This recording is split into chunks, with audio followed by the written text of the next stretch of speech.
these fires and be prepared for when they do occur. What you're seeing here is a firefighter who's now using a larger hand line than the homeowner who had been using the garden hose. That homeowner has thankfully been brought back into their home and is hopefully preparing to evacuate. And as the camera pans here, we can see the extreme flame lengths. Yeah. And if we it appears we may have lost. There's Brian. We can only imagine what we'll be facing this Thursday and Friday as the fire danger moves to extreme, and we expect very strong Santa Ana winds. So when we look at this, Brian, we look at these flames, especially approaching those homes there on the middle part of your screen, and there aren't strong winds. So this is just merely the dry brush that we've grown accustomed to, just completely getting devoured, and it doesn't need the wind when it comes uphill and it comes to the angle that this fire is coming in on in order for it to rage this powerfully? This is correct. This is what's considered a terrain-driven wildfire. Now, flames do move uphill faster than they move downhill, and the heat does preheat the brush. Even these apparently green trees will soon be fully involved with flames, and you can easily be deceived in thinking you're in a green belt and that you're safe when you're not. But there are no appreciable winds fanning the fire. Any movement you see of smoke in this blaze is purely due to the fire itself. And when you look at these homes, when it comes to structure protection, and I'm looking at these backyards, is this what you've asked people to do? Are you seeing homes in any of these shots where you're like, man, I wish you would have cleared more of that back? Well, in this case, the property line typically ends where the hillside begins, and people cannot go off of their own property to clear. But the city of Los Angeles has the strictest brush clearance requirements in the state of California. 200 feet from a home is what's required to be cleared on a person's property. And the vast majority of the roughly 140,000 parcels that we inspect each year are in compliance, and they know that this is a year-round concern. Wildfires don't only occur in the fall, they occur certainly year-round. Mm-hmm. So we remind people when they look at their property, think of what could happen. Right now, the incident commander is telling me that we appear to have sufficient resources at this incident. We are bringing in reinforcements should the fire continue, and we certainly should have a couple more aircraft on this fire pretty quickly here, hopefully tying down the head of the flame and preventing the fire from moving forward. And I will just draw your attention to the center of your image. You have a great image here as we see the brush. The typically green brush alongside that one house there has apparently been struck by some embers, and now we do have a home being threatened. Oh, that's unfortunate. It's towards the upper right-hand corner of your screen there, Scott. Thank you for zooming in. That's what tends to happen, and we don't even have the strong winds as we continue to mention. Right now at 11:15, if you're just now joining us, this is the Pacific Palisades area, and there is a massive brush fire that is threatening homes there right along Palisades Drive. You're looking at a house here, and it appears that is firefighters now realizing that the embers have spread. It's getting closer to the home. And Brian, I have to ask you, when it comes to these crews, you see the dramatic fire lines that they're having to fight and trying to protect these homes. How close can they get before it's time to either hit it with air or for them to get out? Well, we plan and prepare to stay to the very last minute possible. There's no pat answer. We certainly have to look at the surroundings. These streets are thankfully wide. They are not congested, so we can stay a little bit longer. If people evacuate their neighborhoods sooner, we are able to stay longer. It's when people stay behind in a vain attempt to protect their homes that we have the challenges of getting resources in and out. So we plan on standing on this street, defending these homes. It's likely that we'll be successful thanks to the helicopters. We can't thank the people of Los Angeles enough. They give us the 3 T's for success. They give us the right team, they give us the right tools, and they give us the right training. And with that much said, especially these helicopters, they are a vital resource in stopping the head of the fire where it's most significant to grow and cause harm. This fire, as you can see, burning in extremely steep terrain. Brian Humphrey's joining us from the LA Fire Department. We also have Scott Reif overhead in Air 7 HD as we're going to stay with these homes being threatened right now. This fire sparked right before 11 a.m., I believe, Brian, and it's supposed to be 1 acre originally. The minute we came on the air, it seemed to have spread very quickly, at least it looks so as far as the size, without any wind efforts whatsoever. That's correct. We don't have a current acreage figure, and while that's of interest to us, the greatest number we're focusing on the fact that there have been no injuries and thankfully no homes damaged. The aircraft you see moving into the center of the picture is considered the most omnipotent firefighting aircraft we have. That's Helitanker 735, the Erickson Air Crane. That's on its 18th year of contract to the city of Los Angeles. The LAFD has been honored to have that aircraft. under lease on a seasonal basis.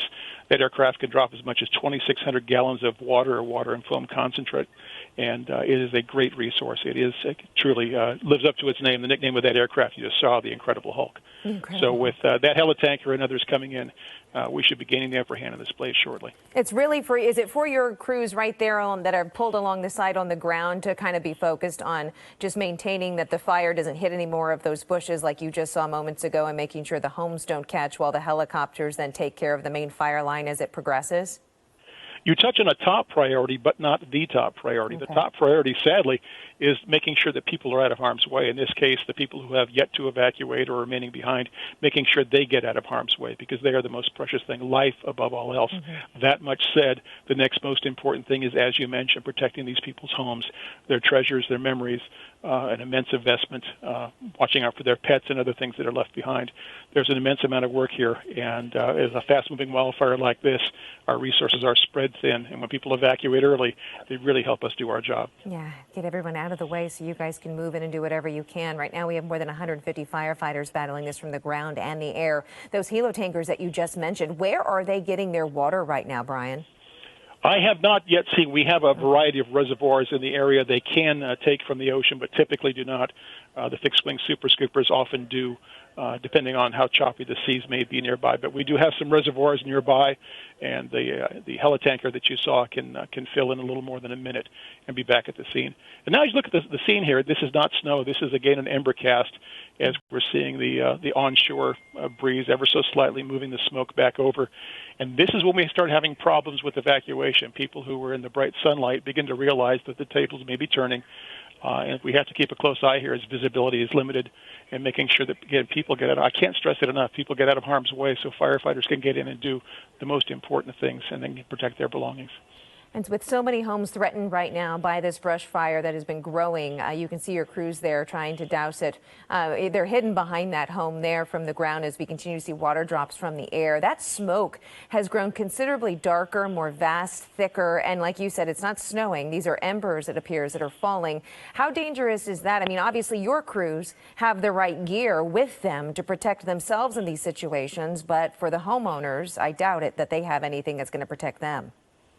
Well, that certainly is a conception that many people have, and we want to dispel that. Many people think they can go and they can buy the gear that we wear, but the strength is not the gear that we wear, but the training that we have, the sense that we gain on decades of firefighting in these kinds of situations. It is that knowledge and that experience that really helps us stay safe. And now you see moving into the scene, one of County Fire's Firehawk helicopters dropping about 1,000 gallons of water, again, on the head of the fire. To keep the focus here is to stop the forward progress of these flames and to hold this fire into this canyon, prevent it from damaging homes, and most importantly, prevent injury. I'm looking at these gentlemen here with water hoses, Brian, with these flames approaching, and they're massive coming up that hillside. I mean, I'm assuming this is something you do not want homeowners to be doing in a situation like this right now. Well, if you've taken a junior high school science class, you realize the heat energy there is not going to be dispelled with a garden hose. There's nothing that garden hose can do against that type of flame. It truly is a fruitless effort. People feel good. They want to feel that they did all that was humanly possible. But if this fire was to catch these seemingly green trees on fire, these three people here, apparently men or four of them, could be very badly burned and spend weeks or months in a burn center. So it's just not worth it when you think of all the harm that can come, and we're hoping that they'll evacuate shortly. Unfortunately, firefighters are not able to go into every backyard in this neighborhood just yet to let them know what peril they're in. Again, you're joining us right now. We have live continuous coverage of a brush fire that is burning out of control right now in Pacific Palisades there. And we have countless firefighters on the scene, on the ground, and in the air trying to put this one out as quickly as possible. They've been attacking it nonstop with amazing water drops like the one you're watching right now.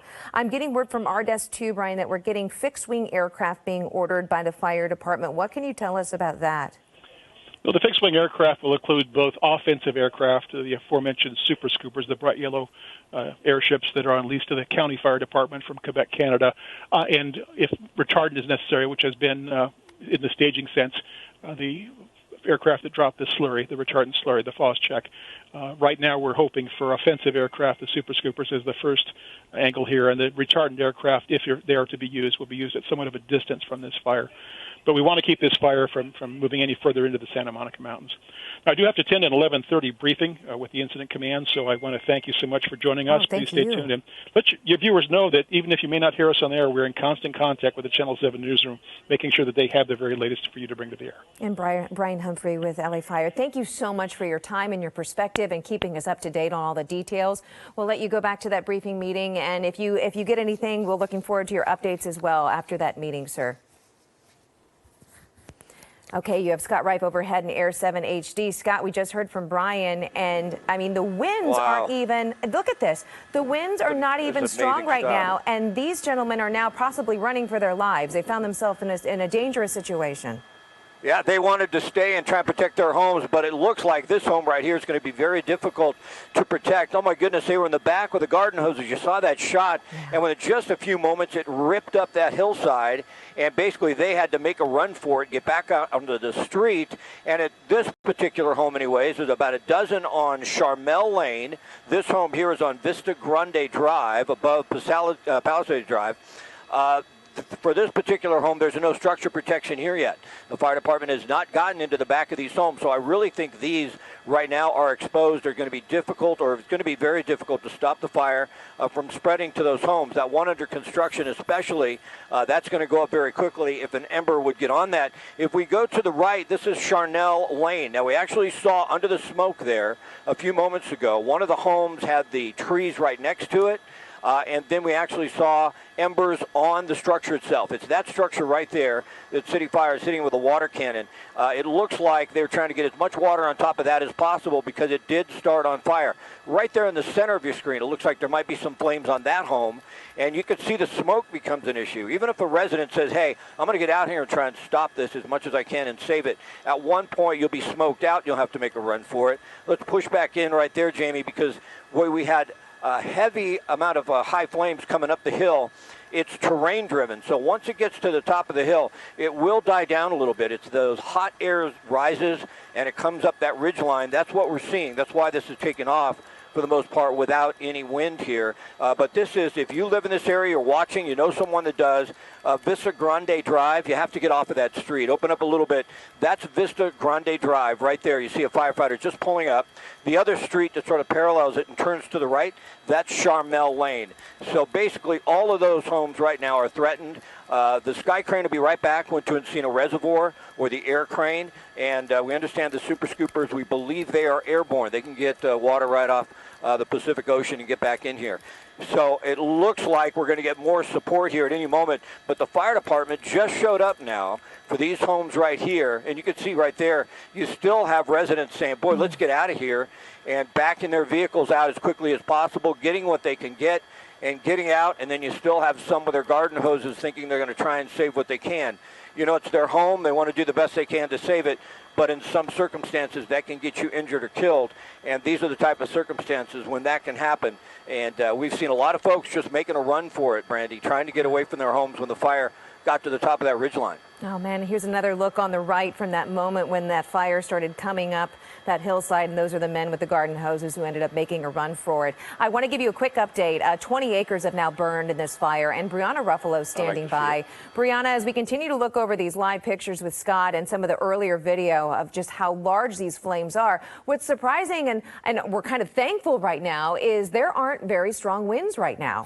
Yeah, Brandy, they expired the wind advisories. They're supposed to be in effect through noon today, and then those actually expired, and we could see them return this afternoon. But for the most part, we are seeing fairly calm winds in most areas, but we can see gusts in Malibu up to about 25 miles per hour over the next couple of hours, and then it should be calm the rest of the afternoon. So we do still have a chance to see some of those gusts pick up. Right now, it's looking like conditions are pretty warm out there. We're at 86 degrees. This is looking at our Malibu camera. We did see this tree moving around just a little while ago, and so it's been a bit of a breeze in some areas. Not bad, though, for the most part. But we do have the chance to see these winds pick up again over the next couple hours. We could see gusts up to about 25 miles per hour. through about 2 o'clock, 3 o'clock, and then the rest of the afternoon, it is going to be fairly calm, and then we'll see them pick up again tonight, overnight. So by about midnight, we'll see gusts up to about 20 miles per hour again, so we'll get a break this afternoon. But again, they're not expected to be bad today. These Santa Ana is going to be fairly weak to moderate that we're going to be seeing, but temperatures are going to be warm, and it's going to be dry. We've had low humidity levels along the coast this morning, and that's going to be the case really through the day. We're going to see those humidity levels drop. We're going to have warm temperatures, especially by the beaches today. And then we'll see those wind speeds there, too. You see it's a fairly calm in most spots, but we are seeing those Santa Anas pick up in some of the areas that are normally prone to them. And that's going to be the case through the afternoon. And then we'll see them get stronger at the end of the week, though. So today, tomorrow, going to be fairly breezy and windy, getting a break. This afternoon, we'll see them pick up again overnight into tomorrow. And we may see those wind advisories again. But as of right now, they've been expired. They were supposed to be in effect through noon. But you can see those temperatures out there getting much warmer. Santa Monica, we're at about 86 degrees there right now. And so we're seeing a lot of mid 80s out there. And these temperatures are just going to keep getting warmer. So the good news is these winds are not too bad right now, but over the next couple hours, we still have a few hours where we could see some gusts in Malibu. But again, not expected to be extremely strong today. The stronger Santa Ana event is going to be toward the end of the week. Brandy, back to you. Okay, Brianna, thanks for the weather update there. Very warm, but at least the winds aren't too terribly strong right now. Still, there are gusts, and we continue to see one drop after the other performed live right now. Here comes another one from one of those amazing aircraft. Moments ago, Scott, I always give these firefighters are amazing, especially these pilots here. That last drop they made about maybe 30 seconds ago right next to that home may have possibly saved it. Absolutely. I don't know if somebody's re-racking that. We'd love to see that again. That was just phenomenal because what we had was a portion of the deck on one of the homes just take off, thick black smoke. That home right there, and you can still see they still have some black smoke in the back, but it was starting to take off to the house. The sky crane made a drop there, the air crane, and boy, it just stopped that immediately. And now we have firefighters and structure protection just showing up. PD was inside a lot of these homes, saw the front doors get open, trying to make certain there was no one inside because all of these homes are threatened. I want to give you a wide shot for just a moment here. The Super Scoopers are en route. They're going to make a drop in a moment, and they probably will drop. I'm not sure if they'll drop over the homes. You know, they're not going to be able to get as low as the helicopters, and they're not going to be able to fly underneath or through that smoke. That's not going to happen, but they will get down in here, and they'll make an effect more on the side down below. They hit some of that fuel coming up the hillside. But overall, it's calmed down just a little bit, and that would be expected. What happens is it burns up a steep ridge like that so fast, so quickly, it can catch people off guard. Once it gets to the top, though, it's lost the most of its fuel unless it spreads to one of these homes. And for the most part, besides that one home, we saw the roof catch on fire, and the other home where they made that drop with the sky crane, for the most part, we've seen fire crews be able to stop this from spreading to the structure. There's some, if we open up now, Jamie, I want to just give folks an idea of how much smoke there is. We don't see that black smoke, and unfortunately, a lot of the flame that's coming up the hillside is obscured, right? We can't see those homes off Charmel Lane, and the other one's off Vista Grande Drive. That peers to the left and to the left side of your screen. Charmel sort of runs up along the ridge line, I should say. But it's tough for firefighters as well because the helicopters can't get through that smoke for the most part and make the low drops. But the Super Scoopers are en route. It looks a little better than it did a few moments ago, which is to be expected because it burned all that heavy fuel right up to the top of the hill. And now the real effort and the real battle is to try and make certain that none of these homes are lost. Right now, I think they're going to be able to accomplish that. And one of the reasons is we don't have much in the way of winds. For the most part, it's just a hillside coming up. And this is compressed, this shot. I can't tell if that's the home on fire or it's just the side there. But you can see they put a lot of water on it already, and they're concerned about that home. If you were just now joining us, this is Eyewitness News at 11:30 with our continuous coverage right now of this brush fire that is burning out of control in Pacific Palisades. On your map on your screen there, you see it's in the 800 block of Palisades Drive that you're looking at right now, and a hillside that we've seen pretty much explode into flames as this fire moved its way up into the backyards of these homes, and many of them are threatened right now. More than 150 firefighters on the ground and in the the air, and they have immediately tried to put every amount of fire suppression they can on this. If there's any good news we can report, which is hard to report good news in a situation like this, is there aren't very extremely strong winds that we've seen over the past couple of days and weeks when it comes to the red flag warnings and those Santa Anas that can kick in. Still, they have some pretty decent gusts come through time and time again, according to Brianna Ruffalo, who's also standing by with Scott Reif overhead in Air 7 HD. Scott, when we talk about those super scoopers that are coming in, we were talking with Brian Humphrey from LA City Fire too. They aren't going to be able to just dump a ton of water on top of these homes, correct? They're going to try to stop this from spreading to maybe farther down the line along the hillside there and maybe protect some of the other homes that could eventually be in the path.